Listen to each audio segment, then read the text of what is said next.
The hunter thought an animal would get caught in his trap, but what got caught shocked him. Before we dive into the story, don't forget to like the video and tell us in the comments where you're watching from.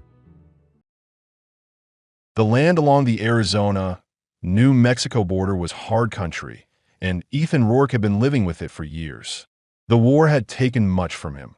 First his youth, then his peace, and later fever had carried away his wife when they tried to settle in a mining town that never grew beyond its first few streets. He had buried her in ground too dry for the shovel to cut easy, then turned his back on people altogether. Since then he had made his way by the rifle, the traps, and the work of his hands, living out of a one-room cabin he had built himself from pine cut straight off the ridge. His only company came from the crackle of firewood, the sound of his own boots in the brush, and the silence that followed him like a second shadow. That morning he had left before the sun cleared the tops of the trees, a rifle across his back and the cold biting through the edges of his worn cavalry coat. It was routine, checking traps strung along the creek and through the brush, hoping for rabbit, fox, or even a squirrel to stretch out the meager stores of beans and jerky stacked in the cabin. His boots left deep prints in the frozen ground as he moved slow and deliberate, eyes searching each bend in the creek where he'd laid steel. The smell of frost and wet pine carried in the air, the kind of morning when a man's breath rose sharp and quick. Ethan's mind was half on the traps and half on survival. Supplies were running low. The last trip into town had been weeks back, and he hadn't liked the way folks stared at him there. Some still remembering his temper after whiskey, others whispering about the grave he dug for a woman no one ever saw again. He had no interest in their gossip, so he stayed away, making do on his own. If the traps came up empty again, he'd have to risk another trip, but for now he pushed the thought aside and kept moving, hand brushing the worn stock of his rifle out of habit. The first two traps were empty, the bait gone, likely stolen by scavengers in the night.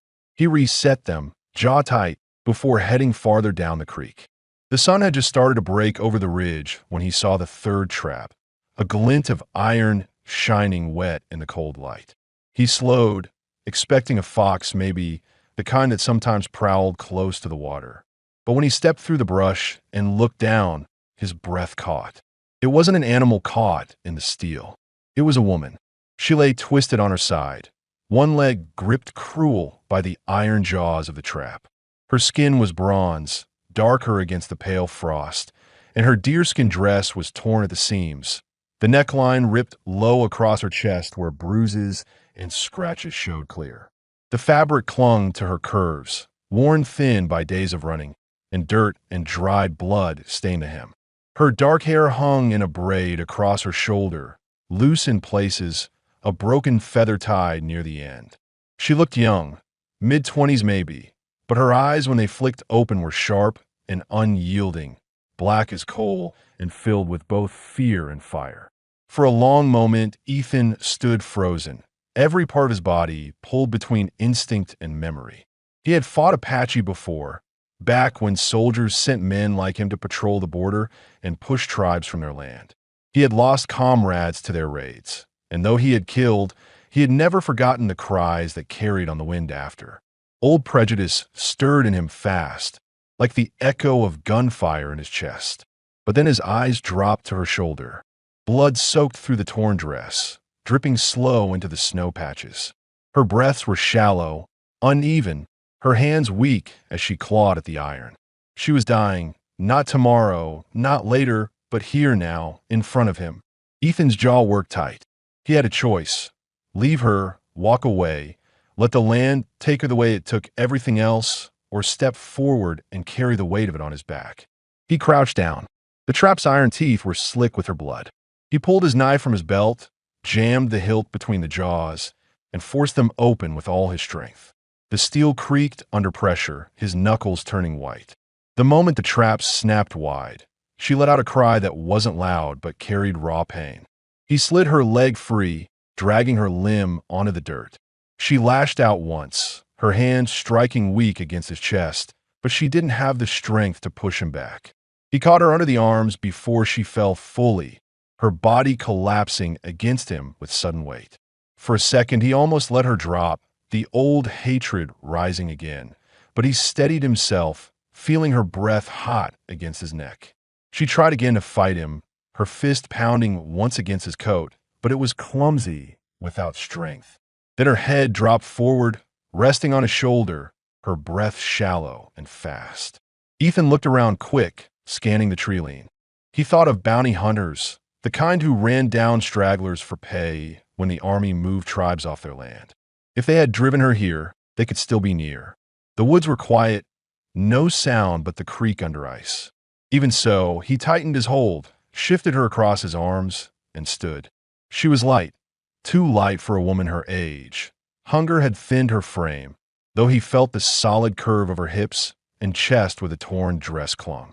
His mind fought to stay hard, to see her only as trouble, but the human weight of her body pressed against him broke through. He turned back toward the cabin, boots heavy in the frozen dirt, every step measured and loud in the still morning. The cabin came in his sight between the trees, rough pine walls darkened with weather, the stone chimney leaning, smoke faint from the embers he had banked before leaving. He shouldered the door open, the hinges groaning, and stepped inside. The room smelled of old wood, ash, and damp cloth. He laid her down on the bed, the iron frame creaking under the sudden weight. Her arms slipped loose across the blanket, fingers curling weakly. For a long moment he stood over her, chest rising and falling, his pale blue eyes fixed on the torn fabric of her dress and the bruises beneath.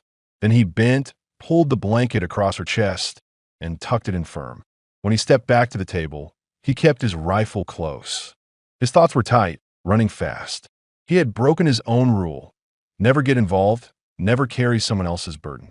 Yet here she was, breathing hard on his bed, alive because he hadn't turned his back. Ethan rubbed his hand down his beard, staring at the fire in the hearth. He told himself it was only for the night.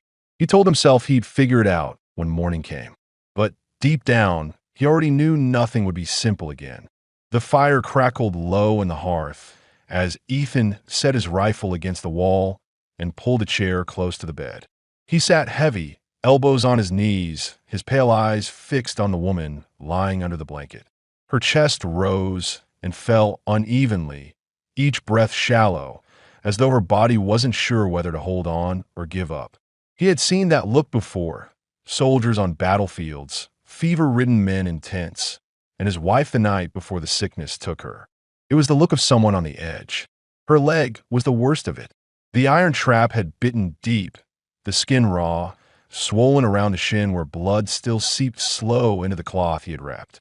He would need to clean it properly or infection would set in, and he knew from hard experience that infection was a death sentence in these woods.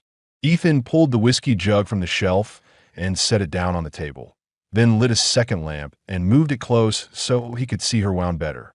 He hesitated, knife in hand, staring at the torn dress. The fabric around her thigh was stiff with blood. If he was going to clean it, he'd have to cut higher. His throat tightened as he worked the knife carefully, slicing away strips of deerskin without exposing more of her than he had to, keeping his eyes on the wound and not on the curve of her hip just beyond it. He forced himself to think only like a medic, like he had years ago when patching comrades in mud and smoke. When the cloth fell away, he poured whiskey over the wound.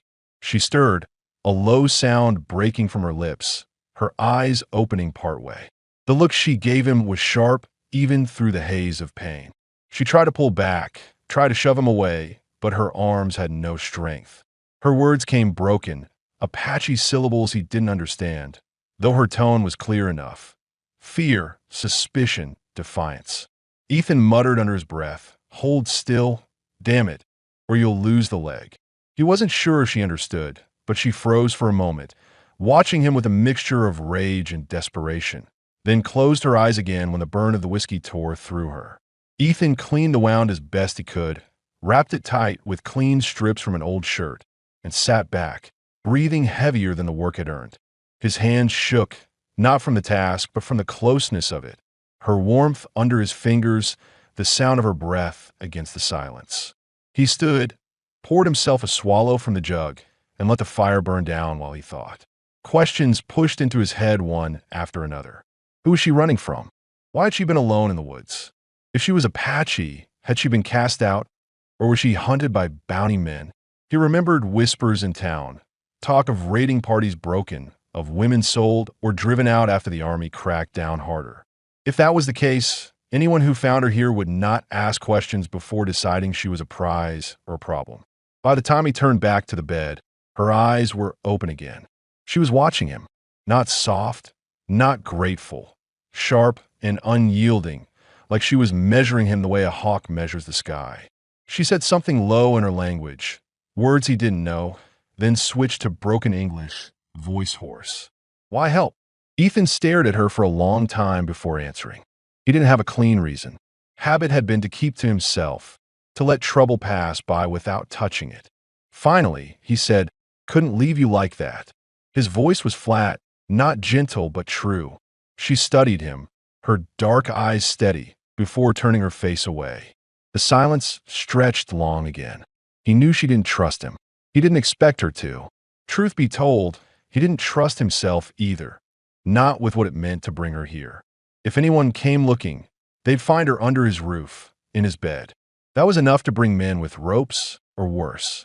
Yet as he sat there, listening to the faint crackle of firewood and her uneven breathing, he also knew he wouldn't throw her back into the snow. Not tonight. Hours passed slow. Ethan dozed in the chair, waking each time she shifted. Once in the dim light, she tried to sit up, bracing herself on her elbows. Her eyes darted around the cabin, taking in the shelves, the table scarred by knives, the rifle propped near the door. When her gaze landed on him, still half asleep but watching her, she froze. For a moment, they stared at each other across the short space. She sank back down, pulling the blanket tighter, as if to say she would endure his presence but not welcome it.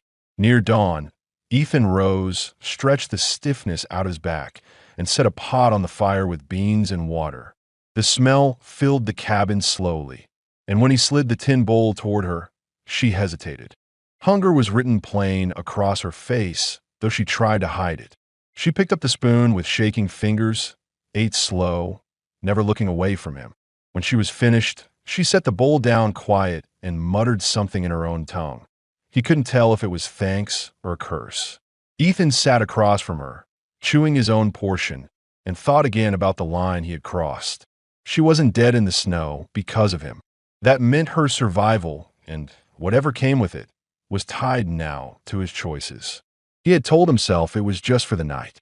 But as he looked at her, bruised, thin, wary but alive, he knew deep down she was not leaving soon. And whether he admitted it or not, part of him didn't want her to. The light coming through the cabin cracks the next morning was thin and gray, the kind that meant the storm outside hadn't broken yet. Ethan had been awake for hours, moving slow around the one-room space, stoking the fire, pulling on his boots, setting his rifle against the door frame, and checking his traps in his mind before deciding the snow would make the walk worthless. When he turned, she was already awake.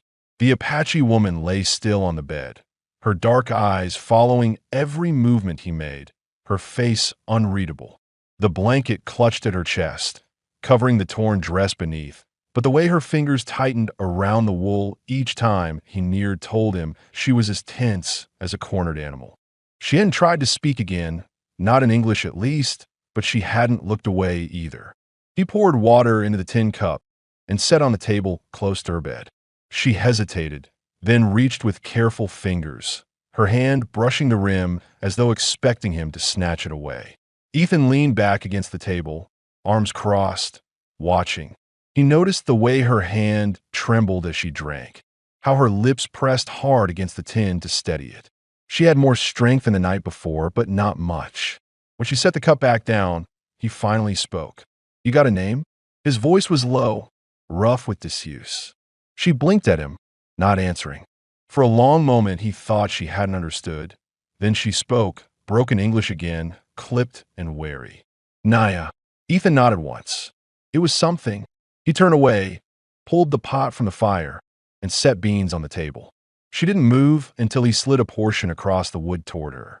She stared at the bowl for what felt like a long time, then pulled herself upright with effort, her injured leg dragging stiff under the blanket. Ethan caught himself ready to step in, then forced his hands back to his side. She didn't want help, that much was clear. She steadied herself against the wall and ate, spoon clinking soft against the tin. He noticed her glance flick up at him more than once, quick and sharp, as if testing whether he was watching her eat. When she finished, she set the spoon down slow, her posture stiff, and said something in Apache. He didn't understand the words, but the tone wasn't hostile, cautious, almost reluctant. Maybe thanks, maybe not. He let it pass without pressing. The hours dragged quiet. Ethan mended a shirt with clumsy stitches at the table while she sat by the fire, one hand resting on her leg as though guarding it. He had left his sewing kit on the shelf, thread and needle in a tin box, and after watching him fumble long enough, she reached for it. At first he thought she meant to throw it back at him, but instead she threaded the needle herself with practiced fingers, drew the shirt into her lap, and began stitching where he'd left off. Her movements were neat, efficient, far better than his. Ethan watched her for a moment, saying nothing. She didn't look up, didn't speak, but the simple act shifted something in the room. She wasn't only surviving now, she was doing. By afternoon, the wind outside had picked up again. Snow rattled against the walls, thickening until the light dimmed further. Ethan moved to the window and checked the drift piling against the door. He didn't like being shut in. A man who lived alone grew used to his freedom of movement, and now, with her here, the cabin felt smaller. Still, he didn't say anything. He dropped more wood into the fire, the crackle filling the silence. When he turned back, Naya was adjusting her dress, pulling the torn neckline higher. The gesture wasn't lost on him. He realized then that his eyes had wandered without meaning to, following the curve of her collarbone, where bruises still showed. He looked away fast, jaw tightening. He told himself it was only because she was hurt, because he needed to know she was healing, but the heat creeping into his chest said otherwise. That night, she tried to speak again. Her words were halting, difficult. "You alone." Ethan looked up from the chair, surprised she was the one to start. He nodded. "Yes." A pause, then he asked, "You?" She stared at the fire, her face blank, and answered with a single word that cut sharp. "Widow." Ethan felt something shift low in him. He had expected it, maybe, but hearing it said plain brought a heaviness he couldn't name. He didn't ask questions. He knew enough about death already. Instead, he poured her another cup of water, slid it toward her, and let the silence stretch. Later, as he rolled himself onto the floor near the fire with his blanket, he listened to her breathing steady on the bed. His thoughts moved restless. She had given her name. She had admitted loss. And yet, she still looked at him like he was both jailer and savior. He couldn't blame her. He wasn't sure himself which one he was. The storm outside thickened through the night, pressing the walls with its weight. Ethan lay awake, staring at the ceiling beams, aware of the woman only feet away. He thought of what the town would say if they saw her here. He thought of the danger if anyone came hunting, and he thought, though he didn't want to, about how fragile she looked under his blanket, how sharp her eyes had been when she spoke her name, and how, for the first time in years, he didn't feel entirely alone in the silence. The storm showed no sign of letting up by the next morning. The wind screamed through the pines outside and rattled the gaps in the cabin walls, pushing snow against the door until Ethan had to lean his shoulder into it just to check the drift. When he forced it open, cold air blasted through, carrying flakes so heavy they stung his skin. He slammed it shut quick and dropped the bar into place. They weren't going anywhere. Not today, maybe not tomorrow. He turned and found Naya sitting upright on the bed, the blanket wrapped tight around her shoulders. Her braid was loose now, strands falling across her face, and her eyes were fixed on him, sharp and measuring. She had spoken little since telling him her name, but the way she watched made it clear she was calculating everything. His movements, his habits, his choices. Ethan poured water into the pot, dropped in the last of the beans and a strip of dried meat, and set it on the fire.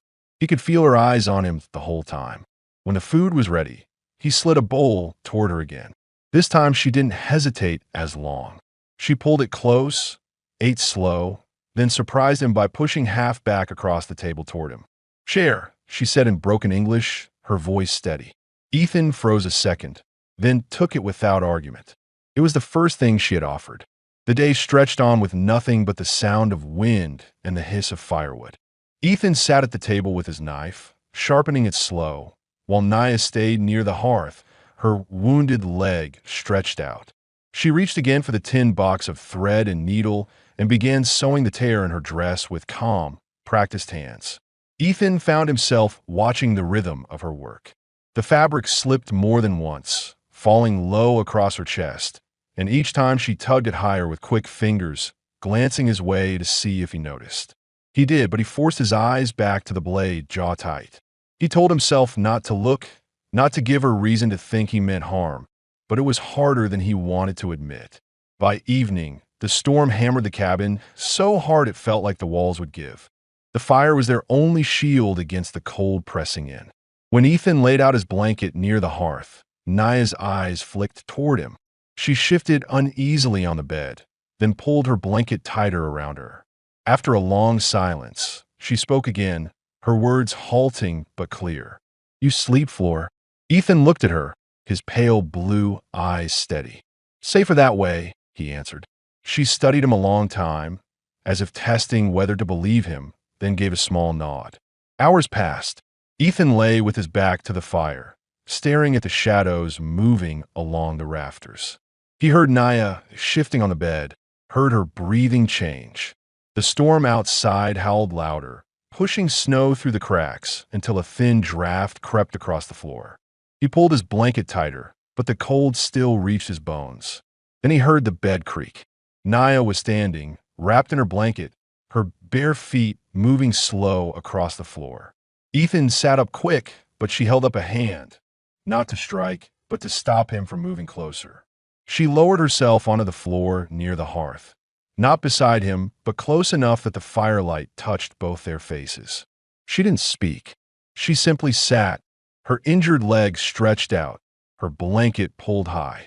Ethan watched her for a moment, then lay back down. Their eyes met once across the fire, neither giving ground, before both turned away. The silence was thick, but different now. Not hostile, heavy with something unspoken. The night dragged on like that.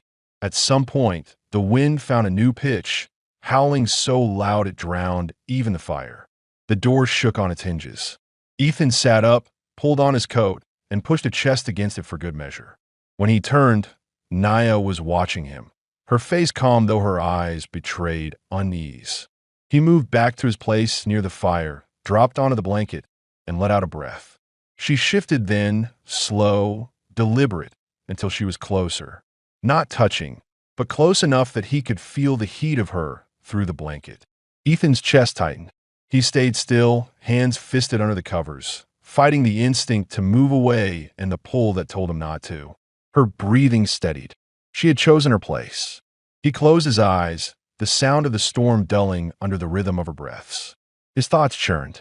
He wondered if she feared him less now, or if she simply feared the storm more. He wondered if she saw him as protector or just another danger she had to watch close.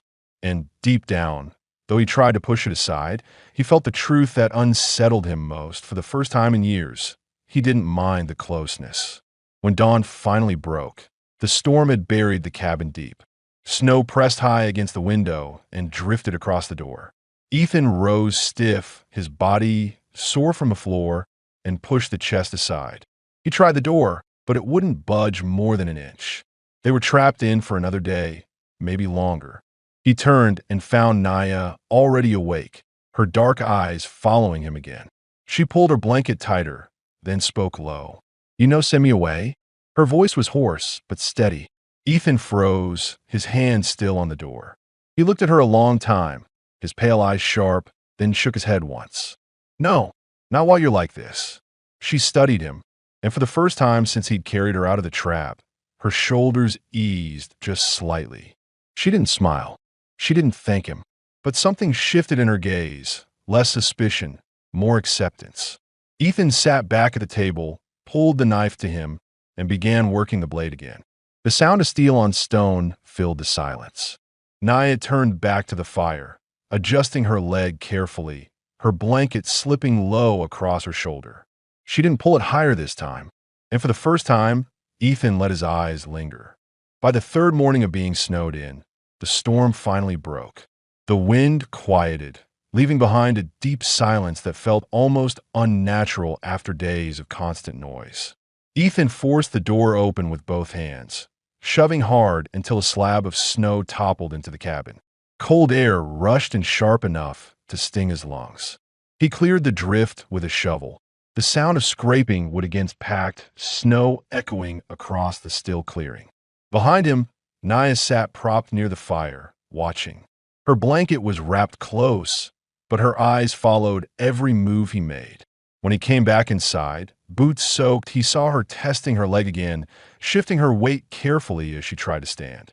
She gritted her teeth against the pain, but stayed upright for a few breaths before lowering herself back down. Ethan noticed. He didn't say anything, just nodded once. He set a pot of melted snow on the fire and pulled dried meat from the shelf. Supplies were thinning. He knew it. She knew it too. He felt her eyes flick toward the shelf more than once. After breakfast, while he patched a strap on one of his traps, Naya rose again and limped across the cabin. She opened the small chest where he kept rags, thread, and a bone needle. He tensed at first, thinking she was rifling through his things, but then he saw her gather strips of cloth. She sat back down and began stitching them together into something thicker, a makeshift wrap for her leg. Ethan watched quietly from the table. The way her fingers moved, quick, steady, precise, reminded him of how his wife once mended his shirts. That thought hit sharp, and he forced it away, focusing instead on the fact that Naya wasn't just lying still anymore. She was helping herself, trying to heal. By midday, the sun broke through the clouds, reflecting bright off the snow outside. Ethan pulled on his coat and said, "I'll check the traps." He didn't expect her to answer, but her voice came, low but firm. "I come." Her English was broken, but clear enough. He studied her, then shook his head. "Your leg's not ready." Her eyes narrowed. She said something quick in Apache, tone sharp. He didn't understand the words, but he understood the look. She was tired of being seen as weak. He thought about it a long moment, then sighed. "Fine, but slow." He grabbed his rifle, and together they stepped into the snow. The air was cold, but still, the kind that carried sound far. Their boots crunched as they made their way to the creek. Ethan stayed close in case she stumbled, but she refused to lean on him. When they reached the first trap, empty, she crouched slow and reset it herself, her hands practiced. Ethan raised his brows slightly. He hadn't expected her to know how. She looked up at him once, her dark eyes steady, as if daring him to question it. He didn't. He only nodded, and for the first time, her gaze softened in response. They moved along the line, checking each trap. At the last one, near a bend in the creek, a rabbit was caught. Ethan killed it quick, clean, and when he looked up, he caught the faintest curve at the corner of her mouth. Not a smile, exactly, but something close. Back at the cabin, Naya cleaned the rabbit herself. She worked with careful hands, removing the hide, preparing the meat without waste. Ethan sat across from her, sharpening his knife, watching in silence. When she dropped the meat into the pot, she murmured something in Apache, her tone softer now. He didn't know the words, but he could guess. That evening, the cabin felt different. The firelight threw long shadows across the walls, and the smell of rabbit stew filled the room.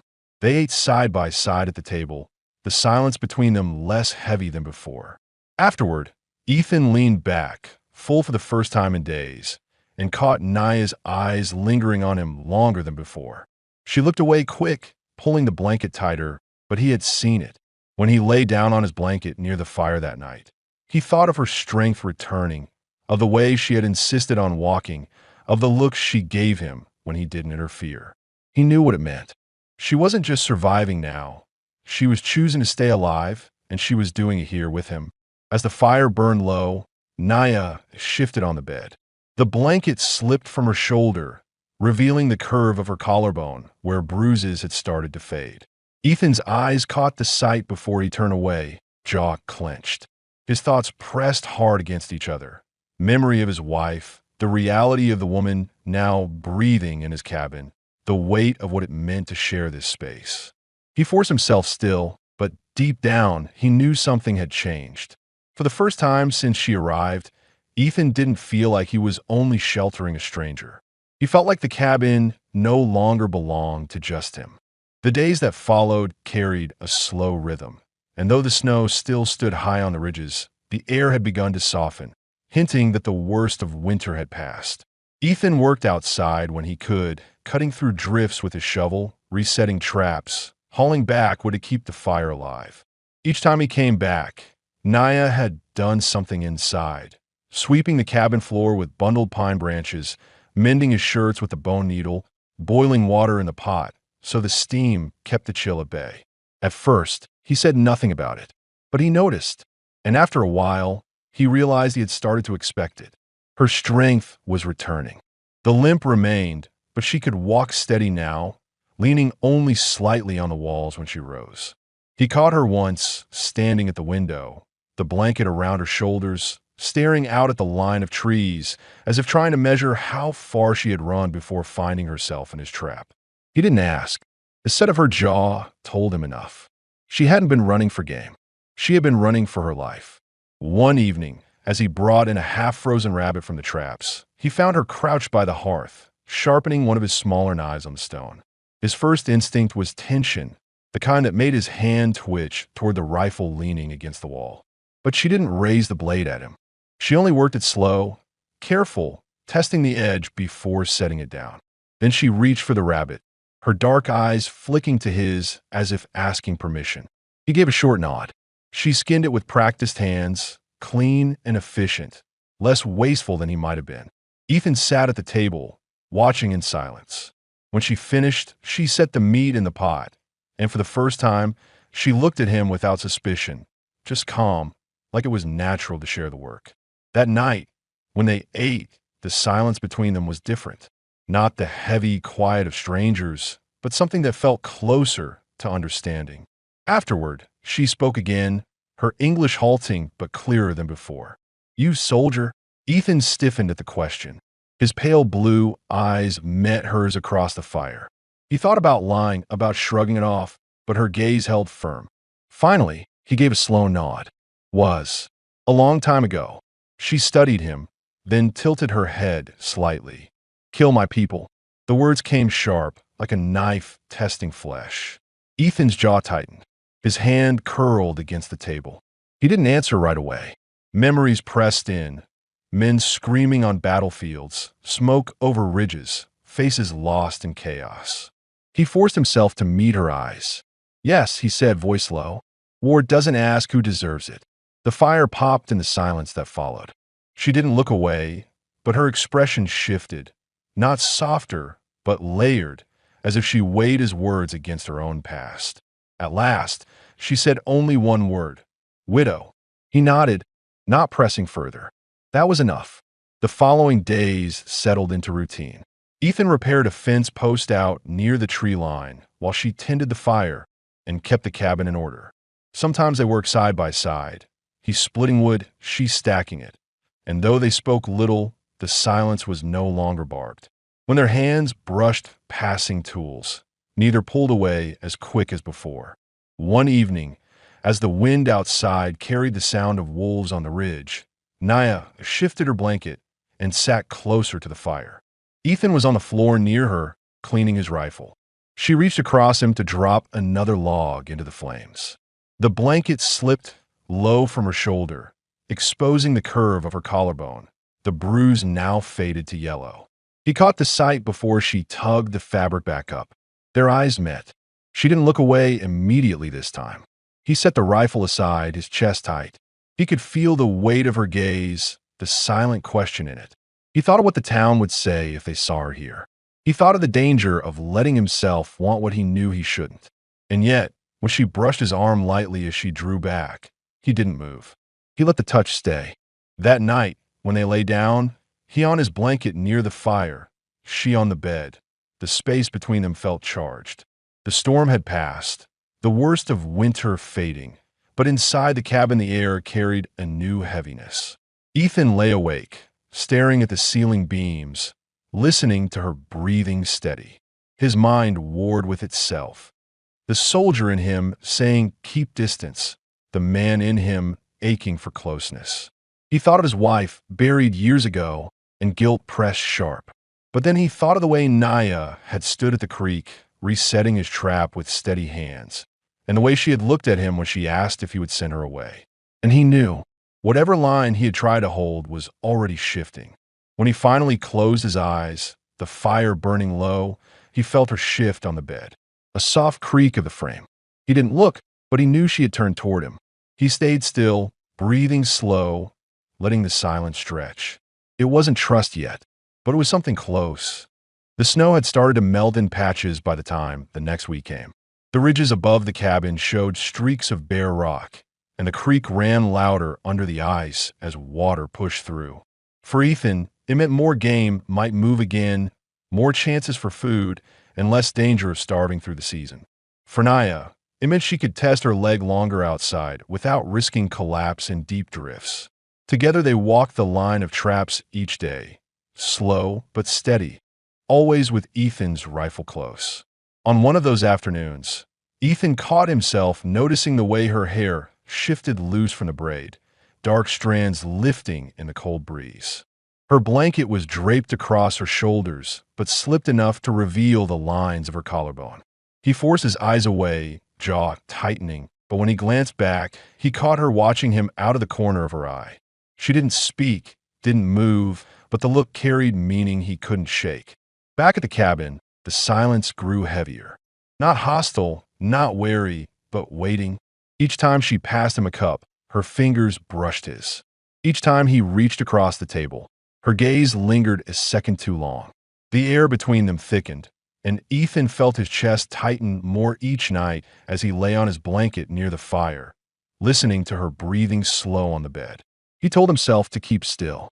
He told himself it was dangerous, that she didn't owe him anything, that she had already lost enough. But the truth pressing in on him was harder to ignore. He wanted her, not just the weight of her presence, but her trust, her closeness. He hadn't let himself want in years, not since fever took his wife. Yet here it was, raw and undeniable. It was Naya who broke the line first.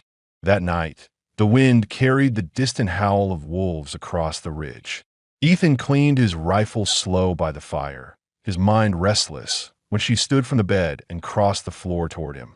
Her steps were careful, her injured leg dragging slightly, but her eyes stayed fixed on him. She lowered herself to the floor, sitting across from him with only the fire between them. For a long moment, neither spoke. The flames lit her face, the bronze of her skin warm against the shadows, her braid falling loose across her shoulder. Finally, she spoke in her broken English. "You know, send me away." "What?" Ethan set the rifle aside, his pale eyes locked on hers. He thought of a dozen answers, but only one came out. "Because I couldn't." His voice was rough, steady. She studied him, searching his face, then nodded slowly. Her blanket slipped down, revealing the curve of her shoulder. She didn't pull it back this time. She didn't look away. Ethan's chest rose heavy. He leaned forward slightly, his hand resting on the floor between them. She mirrored the movement, her fingers brushing against his. For a second, they stayed there, the touch light, uncertain. Then she slid her hand fully into his, her grip firm despite the tremor in her fingers. The silence was louder than words. Ethan's heart hammered his chest. He moved slow, deliberate, giving her every chance to stop. When she didn't, when her eyes stayed fixed on his, he leaned closer. Their lips met in a kiss that was neither rushed nor soft. It was heavy, filled with the weight of everything they hadn't said. When they parted, she let out a shaky breath, her forehead resting against his. "Stay," she whispered. Ethan's jaw worked, the word cutting through him. For years he had carried nothing but ghosts and silence. Now here she was, asking not for escape, not for promises of another life, but simply to stay. He pulled her closer, his arm around her shoulders, her body warm against him. She didn't flinch. She didn't pull away. That night, he didn't sleep on the floor. He lay beside her on the bed, his arms wrapped around her, the fire burning low. There was no rush, no force, only closeness. The storm outside had eased, the world quiet, but inside the cabin, the sound of their steady breaths carried more weight than any words could. For the first time in years, Ethan slept without waking in the dark, and Naya slept without fear of being hunted. When Ethan woke the next morning, the first thing he noticed was the weight against his chest. For a moment, disoriented, he thought the war had followed him into his dreams again, the way it sometimes did, bodies pressed against him in mud and smoke. But then he opened his eyes and saw her. Naya was still asleep, her head resting against his shoulder, her hand curled lightly against his shirt. Her breathing was steady, her face calm in a way he hadn't seen before. For the first time since he had carried her out of that trap, she looked unburdened, if only for a moment. He lay still, staring at the ceiling beams, his mind turning heavy. The choice they had made in the silence of the night wasn't one he could ignore now. She wasn't just a stranger in his cabin anymore. She had chosen to trust him, and he had crossed a line he'd sworn never to cross after burying his wife. He wondered if it was betrayal of memory or if it was something else, a chance he hadn't believed life would ever hand him again. Naya stirred, shifting against him. Her dark eyes opened, meeting his pale ones. For a moment, she didn't move, didn't speak, only watched him. Then she pulled back slightly, not in fear but in acknowledgement, as if to test whether what had passed between them was real in daylight. Ethan let her move, gave her space, but when she sat up, he reached out and touched her hand lightly. She didn't pull away. That was answer enough. The day outside was clear, the sun glaring off the snow, as if to remind them that the world beyond the cabin hadn't disappeared. Ethan pulled on his coat and said he'd check the traps. Naya surprised him by rising to follow, her limp less pronounced than before. She wrapped herself in her blanket and carried a small bundle of cloth for wrapping the catch. He thought to argue but stopped. She had made her choice, to stand beside him now, not behind. They moved through the snow together, the silence not strained but companionable. At the first trap, empty, Ethan crouched to reset it, and when he looked up, he found Naya watching the tree lean with sharp eyes, scanning the ridges the same way he did. At the second trap, another rabbit. She took it from him without hesitation, her hands working steady as she bound it in cloth. He realized then that he had begun to think of her less as someone he had saved and more as someone he worked alongside. Back at the cabin, she cleaned the rabbit while he split wood outside. When he returned, the meat was simmering in the pot, the smell filling the small space with something close to home. For a moment, Ethan stood in the doorway watching her, the way she moved with quiet efficiency, the way her braids slipped loose down her back. His chest tightened, a mix of longing and unease. He stepped inside, set down the wood, and sat at the table. She looked at him across the firelight that evening, her dark eyes steady. "You let me stay?" The words were simple, halting, but they carried more weight than any long speech. Ethan's throat worked. He had known the question was coming. He thought of the risks, of bounty hunters who might track her, of townsfolk who would see her as nothing but trouble, of the ghosts he carried from his own past. But then he looked at her, at the bruises fading on her skin, at the strength in her hands, at the way her presence filled the silence that had once only been loneliness. "Yes," he said finally, his voice rough but certain. "Stay." Something shifted in her eyes then. Not relief exactly, not joy, but something deeper, a recognition that she wasn't only alive because of him, but that she was wanted here, not tolerated. She nodded once, the corners of her lips tightening just slightly, and turned back to stir the pot. That night, they lay together again, not because the cold forced them, but because neither moved apart. Ethan's arm draped across her waist, her back pressed against his chest, their breathing falling into rhythm. He thought of what it meant, that he had let someone into the space he had sworn to keep empty, that he had chosen not to let grief lock him away forever. And he knew then that whatever came, he wouldn't drive her out. The next morning, as they ate, Naya surprised him by asking another question. Town. Her voice was careful, but the meaning was clear. Would he take her there? Would he risk the eyes of others? Ethan shook his head. Not yet. Too many questions. Too much talk. He saw the flicker of relief in her face before she hit it. She didn't want the town any more than he did. Days stretched, and with them, a rhythm settled that was no longer just survival, but partnership. Ethan hunted, Naya prepared. She mended his shirts, he patched her leg wraps. When they spoke, it was still in broken words, but more and more often their silences carried understanding. One evening, as the sun bled low behind the ridge and the fire warmed the cabin, Ethan reached across the table and laid his hand over hers. She looked up at him, her eyes steady, and for the first time, she didn't hesitate. She turned her hand and laced her fingers with his. Neither spoke. They didn't need to. The thaw came quick once the sun held steady in the sky. Water poured off the pines, dripping from every branch, and the creek swelled loud enough to hear from the cabin door. The snow still lingered in shadows, but bare earth showed now in patches, dark and wet, carrying the smell of soil instead of ice. For Ethan, it meant the season of heart starvation was passing. For Naya, it meant she could walk farther, each step steadier, her leg no longer swollen from the trap's bite. They worked side by side that week, and the cabin no longer felt like a place holding two strangers together by accident.